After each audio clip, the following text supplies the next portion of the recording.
Comment changer de voix en 2026? L'objectif de cette vidéo, ça va être d'adresser les deux cas de figure suivants. Le premier, c'est si vous voulez changer de voix, vous sentez que vous aspirez à quelque chose d'un peu différent de votre voix professionnelle actuelle, et on va voir aujourd'hui comment. Et la seconde, c'est si vous êtes en train de changer de voix pour consolider ce choix-là, être sûr que vous partez dans la bonne direction et surtout partir dans une forme de projet qui a le plus de chances de réussir possible. Aujourd'hui, donc, on est avec Simon sur cette chaîne-là. Simon, toi, est-ce que tu peux te présenter rapidement, expliquer en quoi tu connais bien ce sujet-là? Comme tu l'as dit, je m'appelle Simon, moi je travaille avec Coleman Publishing en tant qu'expert marketing. Et je suis aussi spécialisé dans la reconversion professionnelle parce que je me suis moi-même reconverti. Il y a quelques années de ça, j'enseignais la philosophie au lycée, ce qui n'a absolument rien à voir avec ce que je fais aujourd'hui. Et donc, tu as accompagné combien de personnes à changer de voix? Est-ce que tu aurais 2-3 exemples de types de changement de voix, juste qu'on comprenne un peu de quoi il s'agit? Ouais, j'ai dû accompagner un peu plus de 200 personnes maintenant en 6 ans, et j'ai vu 3 grands cas de figure en termes de changement de voix. Ça peut être vraiment des changements, on va dire, radicaux, ou par exemple, j'ai accompagné une personne à ouvrir un café-librairie. Ok. Ça n'a rien à voir. La personne était prof de sport au lycée, passionnée de littérature, passionnée de romans graphiques. Comment je fais avec tout ça? Et donc on a eu cette idée-ci. Et ça, c'est des projets qui prennent un peu plus de temps. Mais tout le monde n'a pas forcément envie de se lancer dans un projet comme ça. L'autre cas de figure que j'ai vu, qui est un peu plus simple, c'est vraiment des personnes qui étaient souvent chargées de com, graphistes, qui faisaient du design 3D, qui faisaient leur métier en tant que salariés, de 9h, 17h, mais absence de sens, ennui, avoir la sensation des fois d'être payé à rien faire parce qu'il n'y a rien à faire. Où là, justement, le changement de voie, il est plus à se conforter dans l'idée de se lancer en freelance dans cette activité-là. Ok. Donc c'est un changement, on va dire, un peu moins radical. Plus de statut, quoi. Ouais, de statut, tu passes aussi d'un autre mindset, parce que tu passes de « je suis salarié » à « je suis entrepreneur », parce que même si on dit freelance, tu restes entrepreneur, c'est la même chose, tu dois trouver des clients, tu dois faire ton marketing, créer une offre pour une cible précise, pour apporter vraiment de la valeur. Et le troisième cas de figure, c'est ce qui représente plus de la moitié des personnes que j'ai accompagnées. C'est vraiment, je me sens prisonnier de mon travail, parce que je suis prisonnier du confort que ce travail me permet. Je sais que je veux me reconvertir, je sais que je veux être à mon compte, mais je n'ai aucune fucking idée de quoi. Ok. Et tout l'intérêt de se faire accompagner là-dessus, c'est justement de trouver cette idée, trouver ce pourquoi. Pourquoi est-ce que je devrais me reconvertir? On reviendra tout à l'heure sur les gens qui sont déjà un peu en cours dans un projet entrepreneurial pour verrouiller tout le positionnement, etc. Vu que toi, c'est aussi ce que tu aides les gens à faire dans le programme de Coleman Publishing. Tout à fait. S'il y a quelqu'un qui écoute, qui s'est reconnu dans le troisième cas de figure, qui représente la majorité, du coup, si j'ai bien compris. Complètement, ouais. Par quoi tu commences quand tu es dans ce cas-là? Alors, déjà, l'erreur que les gens font, c'est d'essayer de voir ce qu'ils peuvent faire en termes de capacité. Ok. Ils disent qu'est-ce que je sais faire que je pourrais monétiser. C'est un bon point de départ. Vraiment, c'est pas une erreur au sens erreur monumentale. Quand on ne se pose pas la question que je vais m'apprêter ensuite à révéler, c'est qu'on peut vite se retrouver à revivre un calvaire de salarié parce qu'on ne se pose pas la question que je vais maintenant poser. Quel type de vie j'ai envie d'avoir? Parce que moi je pars du principe que tout est possible. Si on a réussi à envoyer quelqu'un faire du saxophone dans l'espace pendant quelques mois, on ne l'a pas envoyé pour ça, mais on avait vu des photos de Thomas Pesquet le faire, c'est que si on est capable de faire du saxophone dans l'espace, on est capable de monter un business. Donc je pars vraiment du principe que tout est possible. En termes d'idées, c'est juste que pour le moment, on ne l'a pas encore mis concrètement, mais toutes les grandes avancées, genre les frères Wright qui ont inventé, on va dire, mis l'aviation en acte, c'est comme une forme de reconversion au sens de personne n'y croyait. Tu aurais des exemples peut-être plus palpables du quotidien pour quelqu'un qui ne se dirait moi je ne suis pas une anomalie historique comme ces gens? Oui, carrément. Ce qui est plus palpable, c'est si on part vraiment que tout est possible, j'ai vu des pubs pour des gilets jaunes de poules. Ça veut dire qu'il y a des gens sur Terre qui cherchent à acheter des gilets jaunes pour leurs poules. Il y a aussi beaucoup de... si on prend aussi Marie Kondo, Ouais. je ne sais pas si je prononce bien son nom. Qui a fait les bouquins sur le minimalisme. Sur le minimalisme et le rangement, apprendre à jeter, apprendre à trier. Personne avant elle, c'est une compétence qu'à un moment on fait tous dans sa vie, sinon on vivrait tous dans un logement désastreux. Et bien de quelque chose de très naturel comme le rangement, le tri, on peut en faire un business. Parce qu'il y a des triés, on peut se demander, les personnes qui ont tendance à accumuler, à ne pas trier, à se dire « je le garde au cas où ». Genre cette veste que j'ai achetée en 2013, que je n'ai pas mis depuis 6 ans, je la garde au cas où. C'est qu'il y a quelque chose derrière en fait, qui fait que cette action de trier est difficile. Et il faut quelqu'un pour aider ces personnes-là à apprendre justement à trier, à se débarrasser, pour voir ce qui se cache derrière. C'est des choses très tangibles finalement. Le wedding planner, toutes ces choses-là, ça demande des compétences qui répondent à un besoin, parce que c'est des choses qu'on sait faire, on sait organiser, mais pas aussi bien que quelqu'un dont c'est l'expertise. Comment tu définis ça précisément? Comment t'aides les gens à répondre à la question du coup? Je les aide à se projeter dans le futur, mais au point de se poser la question, ok, dans ton salon, est-ce que c'est du papier peint ou est-ce que c'est de la peinture? Donc très précis, très précis. Méga précis. Ouais. Pour vraiment que la personne ait sa vie, voilà la vie que je veux, et là après la question c'est ok, quelle reconversion va me permettre de vivre cette vie-ci? Donc tu pars de l'objectif au lieu de partir du moyen. Ouais, parce que ce qui se passe dans la majeure partie des cas, peut-être dans 99%, c'est que la vie se construit à partir du travail. Des personnes choisissent leur lieu de vie, l'école de leurs enfants, leur jour de congé, là où ils vont en vacances. Est-ce qu'on peut se marier ou pas? Toi qui travailles ici, moi qui travaille là-bas. C'est vraiment des choix très existentiels qui se font par le prisme du travail. Sauf que le problème, c'est que imagine, tu gères toute ta vie en fonction de ton boulot et tu le perds. Ça veut dire que tu as sacrifié, je ne vais pas dire tes enfants, c'est un peu bizarre, mais tu as sacrifié des choix existentiels qui font que ta vie vaille la peine d'être vécue pour un truc que tu peux perdre du jour au lendemain. Et bien là, tu peux dire que tu as la rage quand ça arrive. Alors que si tu fais l'inverse, si tu mets si tu mets ton travail au service de ta vie, c'est que tu te crées une vie qui vaut la peine d'être vécue, dont tu n'auras même pas envie de divorcer, que tu pourras faire ce boulot encore, et tous les débats autour de la retraite n'auront pas de sens pour toi parce que tu dis « je pourrais le faire tout le temps ». Et donc tes choix existentiels qui font que ta vie a du sens, tu les fais pour toi. Tu vois, ça peut paraître assez lunaire, cette idée de j'ai envie de faire ce boulot tout le temps, même après la retraite et tout. Est-ce que c'est mythe ou réalité, le côté de je pars de ma passion et du coup j'aime encore? Enfin, qu'est-ce que toi t'observes, tu vois? Ouais, le faux bon conseil que je disais avant, c'était justement suis ta passion.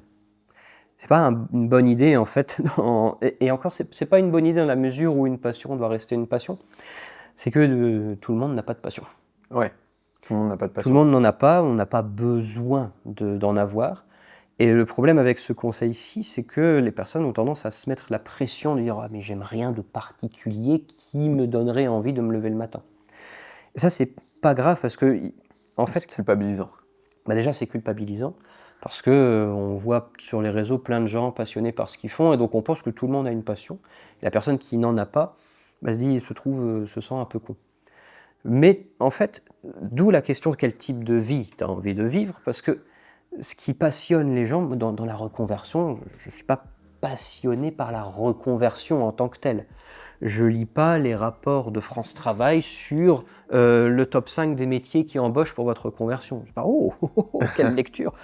Non, ce qui me passionne, c'est la vie que me permet d'avoir mon métier. Et ce qui me passionne, c'est la vie que mon métier permet d'avoir aux gens. Aux autres aussi, ouais. Et pas la reconversion en tant que telle.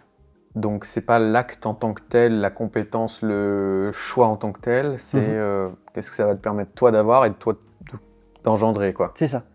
En gros, ça c'est très abstrait et c'est très mauvais d'un point de vue marketing, mais c'est quelle activité te permet de te réaliser en tant qu'humain. En quoi c'est mauvais d'un point de vue marketing? Parce que c'est pas tangible. Je ne veux pas dire j'aide les gens à se réaliser, ça veut rien dire. Ah, tu veux dire dans ton cas, Ouais. pour marketer ce que tu fais? Ouais. Ok.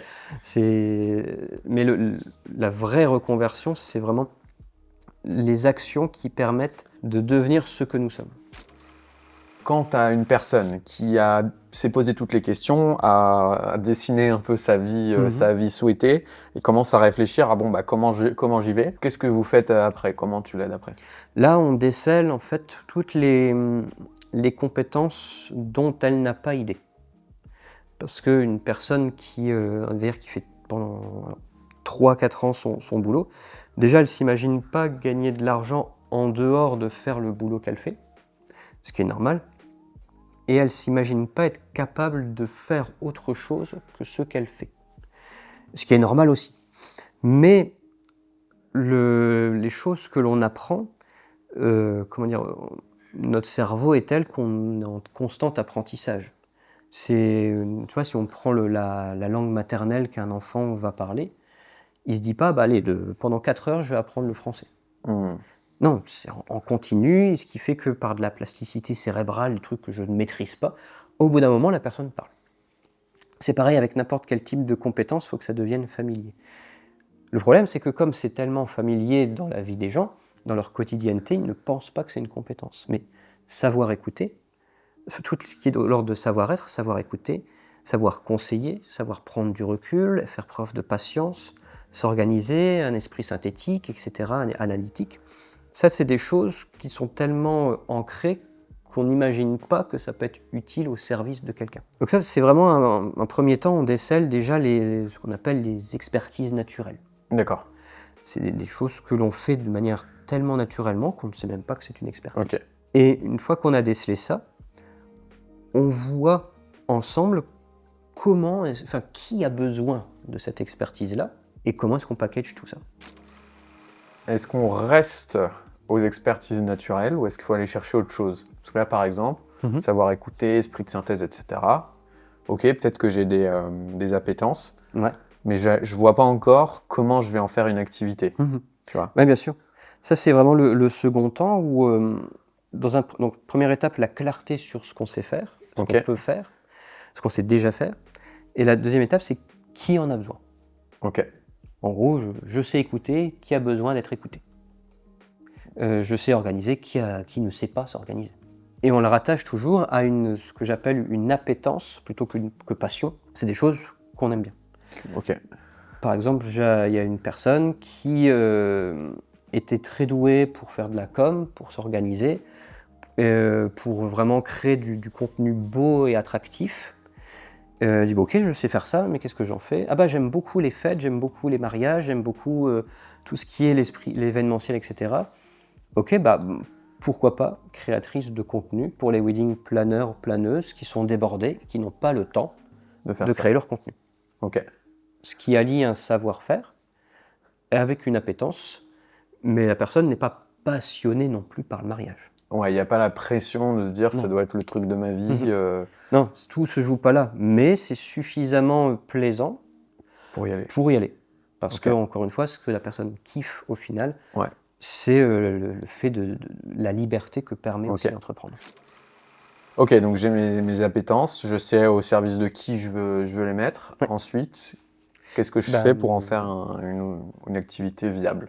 Là, c'est comment est-ce qu'on crée tout ça dans un package, un bel emballage qui donne envie aux personnes qui ont besoin de ces compétences de les vouloir, de les acheter. Un package, ça comprend quoi? Est-ce que c'est... C'est plutôt une offre. C'est vraiment comment est-ce que tu transformes, en gros, ce que tu ne vends pas, si on reprend l'exemple de cette personne, tu ne vends pas 4 contenus par semaine. Tu vends une baisse de charge mentale. Tu vends des contenus de qualité qui vont t'amener des clients. Enfin, j'invente un peu, je ne vais pas tout spoiler sur comment est-ce qu'on crée tout ça. Tu vends le bénéfice plutôt que vendre le moyen. C'est ça, tu vends le trou dans le mur et pas la perceuse, tu vends le voyage sur les îles Canaries et pas arriver 2 heures à l'aéroport, se faire fouiller par la douane et peut-être pas arriver. Tu dirais que déjà, faire tout ce que tu viens de nous dire là, ça prend combien de temps pour quelqu'un là qui est à l'aube de sa réflexion? Pour quelqu'un qui est à l'aube de sa réflexion, qui est vraiment au stade du « je sais que je dois quitter mon boulot, mais je ne sais pas en vue de quoi », selon le temps que l'on consacre vraiment à y réfléchir, ça va faire 6 ans que je fais mon boulot et généralement au bout de 3 mois, les gens trouvent. Ok. Avec cette méthode-là. Ils trouvent the idée ou ils trouvent une idée qui tient la route? Ils trouvent une idée. Il y a l'effet aha. Je sais pas comment on appelle ça. L'effet, c'est ça que je veux faire. Ouais. Après, il y a le reste à mettre. Ok, voilà ma direction, c'est comment j'y vais concrètement. Si on devait condenser un petit peu, toi, tout ce que tu as vu avec les centaines de personnes que tu as aidées, sur comment on positionne bien justement son offre, etc., ce serait quoi, toi, les 2-3 clés peut-être que tu pourrais, tu verrais? Ouais. Déjà, je continuerai de poser la question de quel type de vie j'ai envie d'avoir. Parce que pareil, si tu veux travailler, je sais pas, 20 heures semaine, c'est complètement possible, hein. 20 heures semaine et quand même générer au moins l'équivalent de mon salaire, il te faut une offre qui soit ce qu'on appelle high ticket pour que tu aies peu à vendre pour avoir du temps pour toi et tes proches. Ok. Et high ticket, combien? Quelle gamme de prix? C'est à plus de 1 000 €. Ok. Il faut penser à ça. Et c'est pour ça qu'orienter sa vie, enfin son travail et son business pour le mettre au service de sa vie passe aussi par cette question-là. Et ensuite, se demander, est-ce qu'il y a vraiment des gens... Déjà, est-ce que j'ai parlé aux gens que je vise pour savoir s'ils ont besoin de ce que j'ai envie de proposer? Si, je prends souvent l'exemple du pain à la farine de fourmi. Alors je ne sais pas si ça existe, hein, mais si tu aimes faire du pain, si tu sais faire du pain et que tu dis bah ça n'a jamais été fait du pain à la farine de fourmi, je me positionne là-dessus, voici mon idée de reconversion, j'y vais à fond. Et tu te dis ouais mais est-ce que tu as parlé aux gens pour savoir s'ils en veulent? Non. Commence par là. Ok. Commence à parler aux gens de ton idée. Déjà ça permet de valider ou non ton projet. Ouais. Mais surtout ça le rend réel. Tu t'engages publiquement dans une démarche. Et tu es dans ce qu'on appelle le performatif. D'ailleurs, dans ce que tu dis, il y a cette notion d'innovation, de rupture et tout ça. Parce que souvent, le premier réflexe, quand tu veux te lancer dans un truc, c'est trouver le truc innovant, l'appli, le machin. Ouais. En réalité, moi, je me suis aperçu que des fois, il y a déjà des gens qui achètent certaines choses. Et des fois, il n'y a pas besoin de réinventer la roue. Moi, quand je me suis lancé dans la vidéo, je voulais trouver le concept unique, le positionnement et tout. En fait, ça sert à rien, quoi. Au début, ça sert à rien. Tu peux juste faire vidéaste ou copier l'offre de quelqu'un d'autre et en fait, il y a assez de place pour tout le monde, quoi. Oui, complètement. Ça sert à rien de réinventer la roue. Enfin, je dis pas que tout a été fait, mais c'est juste une nouvelle manière de faire les choses. Pour se mettre le pied à l'étrier, c'est cool de commencer à simple. Bah, c'est ça. C'est juste que ça... je pense qu'il y a une part d'état d'esprit aussi dans le fait de vouloir faire ses preuves, se prouver qu'on est différent ou quoi que ce soit. Ça sert à rien. Tu n'auras pas plus de félicitations ou d'honneur à souffrir, en fait. Toi, tu prends souvent l'analogie avec le monde du jeu vidéo. Ouais, complètement. Est-ce que tu peux nous expliquer un peu la manière d'approcher une reconversion que toi, tu recommandes? Ouais. Alors ça parlera à ceux qui sont gamers, mais pour ceux qui ne le sont pas, ils vont comprendre aussi. C'est que j'aime bien voir la reconversion ou même la vie en général comme un jeu vidéo dans la mesure où dans un jeu, tu as une quête principale. Ça peut être par exemple te réaliser, trouver quel travail je vais mettre au service de ma vie, c'est ta quête. Et si on prend par exemple Witcher 3, ta quête principale c'est retrouver un personnage qui s'appelle Ciri. Je ne sais pas si les gens auront la ref, mais on verra bien. Et t'as plein. En fait, si tu vas tout de suite finir la quête principale, t'es pas suffisamment fort. Tu peux pas la faire d'un coup. Non, tu peux pas la faire d'un coup. Tu peux pas battre le boss final parce qu'il te fait une pichenette et tu meurs. Ok. Tu dois passer par un nombre de quêtes secondaires, des sous-quêtes, qui vont te faire gagner en expérience, qui vont te faire trouver des artefacts, rencontrer des personnes, trouver de gagner des XP, gagner de Ouais. l'expérience, etc., qui vont, une fois que tu as fait tout ça, rendre la quête principale qui au départ te paraissait compliquée, beaucoup plus simple. Toujours challengeante, mais beaucoup plus simple. Ouais. Avec la reconversion, c'est pareil. Si tu as ton idée, je veux cet objectif-ci, je veux mettre mon travail au service de ma vie. Ok, première quête, trouver l'idée. Deuxième quête, est-ce qu'elle est réalisable? Est-ce qu'elle répond à un besoin du marché? Troisième quête, faire une étude de marché pour affiner ça. Quatrième quête, commencer à créer du contenu pour faire connaître mon offre. Cinquième quête, enfin bref, etc. Ce qui fait qu'à la fin, tu ne te rends même pas compte que tu as réalisé ça. Et surtout, si tu le vois par le prisme du jeu vidéo, généralement, je connais personne qui se dit « Oh putain, faut encore que je geek encore 3 heures sur mon jeu ». Non, généralement, tu fais « Ah, c'est cool, je vais faire ma quête, je vais jouer, etc. » Là, c'est la même chose. C'est plutôt qu'aller à l'encontre de ton travail actuel pour pouvoir vraiment, avec un esprit revanchard, à la recherche de reconnaissance, etc., qui amène presque du ressentiment. Tu vois, les personnes qui disent ils verront quand je vais réussir, etc., tous ces bandes de cons. Là, tu vas plus vers la joie, tu vas plus vers quelque chose pour toi, et du coup, c'est beaucoup plus appréciable, même dans les moments difficiles, parce qu'il y en a. Ouais, d'accord, tu te rappelles pourquoi tu le fais. C'est ça. Et tu as quand même une raison de le faire, même quand ça marche pas, parce que ça te met en joie de le faire et t'es pas... Il y aura toujours des problèmes, sauf que tu peux choisir tes problèmes. Bah écoute, je pense qu'on va conclure là-dessus. Ouais. Si ce genre de conversation vous plaise, laissez-nous un commentaire. Pour ceux qui veulent aller plus loin dans une démarche de reconversion, on mettra probablement un lien vers une ressource ou même peut-être un live, parce que t'en organises de temps en temps, Simon, pour aller plus en détail dans comment ça fonctionne, etc. Et il y a un programme chez Coleman Publishing qui permet de se reconvertir. Et si vous voulez aller plus loin, voilà, faites ça, ou alors regardez les autres contenus de la chaîne, et nous, on se dit à très vite. À bientôt. Ciao.